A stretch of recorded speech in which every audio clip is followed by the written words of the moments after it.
E a eliminação da seleção brasileira da Copa do Mundo resolveu um grande problema da torcida vascaína. Sim, resolveu um grande problema nosso. Mas antes de falar sobre isso, eu tenho aquele pedido que eu sempre faço para você vascaíno e para você vascaína que ainda não é inscrito no canal. Já dá aquele joinha aí, comenta aí, diz a sua opinião sobre tudo isso que aconteceu hoje, a eliminação patética dessa seleção brasileira, que coincidentemente ou não, nós falamos aqui no canal que isso ia acontecer, poderia acontecer, tinha grande chance de acontecer, mas vamos falar sobre tudo isso. Então eu peço essa moral, se inscreve no canal, curte, comenta, compartilha, ajude o nosso canal a crescer. E eu sou Fernando Rezende e falo mais uma vez aqui de Angra dos Reis, Rio de Janeiro, para mais um vídeo do nosso canal Vascaínos em Ação. Gente, existem pessoas que acompanham aqui o meu canal Vascaínos em Ação e eu notei que essa Copa do Mundo estava trazendo um grande problema para o Vasco e para nós vascaínos. Que problema é esse, Fernando? Estava mascarando as nossas questões. Criava na gente uma falsa sensação de que está tudo bem, aquela sensação de festa, de bandeira verde e amarela, de Copa do Mundo, uma probabilidade que muitos criavam de se conquistar o Hexa, de festa. Imagine se o Brasil conquista o Hexa, ao invés de estar cobrando resolver os problemas do Vasco, estaríamos festejando, pulando, quem bebe sua cerveja tomando sua cerveja, quem gosta de vinho tomando seu vinho, ia ser uma grande festa, como hoje ia ser uma grande festa se nós tivéssemos ganho o jogo da Noruega. E, a bem da verdade, nós não tínhamos e não temos motivos nenhum, o mínimo motivo para festejar. O Vasco hoje é um clube gigante, mas cheio de problemas, com um futuro incerto. A gente não sabe o que vai acontecer amanhã, segunda-feira, a gente não sabe o que vai acontecer na terça-feira. O Vasco hoje não tem um presidente, o Vasco hoje não tem um investidor, as ações da Vasco SAF não foram vendidas, os processos estão paralisados, estamos sem treinador, estamos sem reforços, estamos sem dinheiro, estamos em recuperação judicial e estamos hoje na mão da justiça. E isso é muito grave. E a Copa estava mascarando tudo isso. Quem de nós, vascaínos, porém brasileiros, não estávamos hoje ligados na televisão vendo o jogo Brasil e Noruega? Só que hoje é diferente. Amanhã não vai ter nada o que festejar. Então amanhã nós vamos voltar as nossas atenções para o Vasco. Talvez tenha sido bom para os vascaínos que isso acontecesse, porque desde o início, e aí vocês são prova disso, haviam sinais, tinham sinais de que o desastre poderia acontecer também na seleção brasileira, porque o desastre já aconteceu no Vasco, né? Na seleção brasileira, porque quando esse italiano aí, o tal do Ancelotti, antes de convocar a seleção brasileira, quando ele declarou a plenos pulmões de que o Danilo era o único nome já garantido, o Danilo era o único nome já garantido. Por que Danilo? Por quê? Qual o futebol apresentado por Danilo, que era reserva no Império do Mal, no nosso maior rival? Por que garantir Danilo? A troco de quê? Querem que a gente pense o quê? Só pode ser pedido de patrocinador, de investidores de outros clubes, da própria Confederação Brasileira de Futebol. Por que logo o Danilo? Porque antes do término da Copa do Mundo já renovar com o Ancelotti até a Copa de 2030. Por quê? Por que isso? Por que convocar o Paquetá? Por que convocar o Paquetá? O que o Paquetá demonstrou? Hoje, o segundo gol da Noruega passou debaixo entre as pernas do Danilo.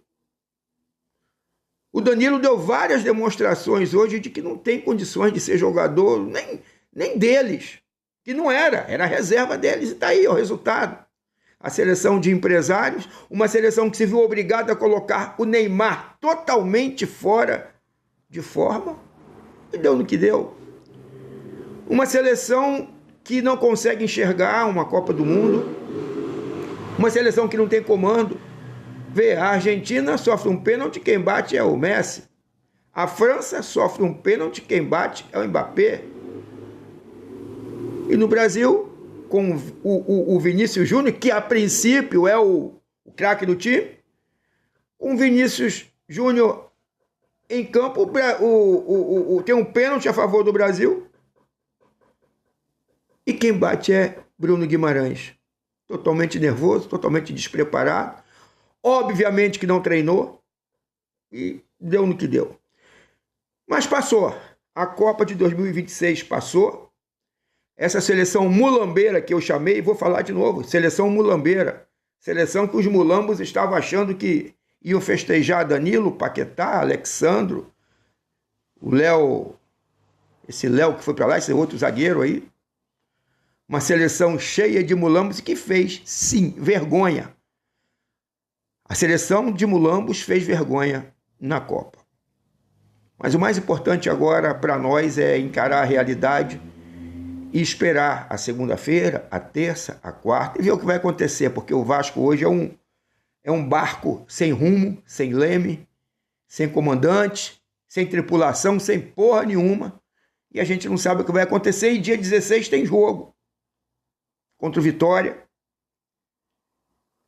lá no Barradão, e a gente não sabe nem qual foi o time que jogou contra o Boa Vista anteontem, sei lá. E isso me preocupa. Isso me preocupa. Uma bagunça jurídica, juíza que chega, juíza que vai embora, interventora que entra, interventora que sai, gente que entra com processo, depois pede renúncia, e print que é vazado, provando que existia um conchavo, um conluio para tirar o Pedrinho, um conselho, uma reunião com o conselho de benemérito que não diz nada, um agravo que vem, mas não vem, mas não vem, entrevistas vazias, um futuro incerto, e a gente não sabe o que vai acontecer com o Vasco. Para nós, torcedores, resta isso, é torcer. Não adianta, não vou mais colocar capa de treinador que está chegando, treinador que está saindo, reforço que está chegando. Não adianta, não vem. Gente, não vai vir ninguém. Nós não tivemos 4 milhões para pagar a multa do Seabra. Vai ter dinheiro para contratar jogador? A matemática, ela é fria. A matemática, ela não mente. Então, o Brasil perdeu. Ficamos tristes, claro que ficamos, a gente é brasileiro, a gente queria que a seleção seguisse, mas, por outro lado, não foi tão ruim assim, porque pelo menos agora a gente pode cobrar, apontar erros para aquilo que realmente é de nosso interesse, que é o futuro do Vasco, né? A gente precisa encarar a nossa realidade, que hoje não é tão boa assim. A realidade do Vasco, assim como o futuro do Vasco hoje, é muito sombrio. É muito incerto. E vamos ver o que acontece. Não vou dizer nada, não tem... Igual outros canais estão dizendo aí que vai sair amanhã o agravo sai, não sai, Pedrinho volta, não volta, o Lamáquia compra, não compra, apresenta ou não apresenta. A única coisa que eu sei é que está tudo parado. E que a gente hoje depende de uma sentença judicial, de uma decisão de um juiz. É o que está determinando hoje, definindo o futuro do Vasco. Tá bom, gente? Então, o Brasil perdeu, mas para nós, vascaínos, o problema continua. A nossa Copa do Mundo hoje é essa. A nossa ser campeão para a gente hoje, da nossa Copa do Mundo, é resolver principalmente essa questão da SAF. Vou falar do que eu falei hoje no short, que eu falei hoje de manhã.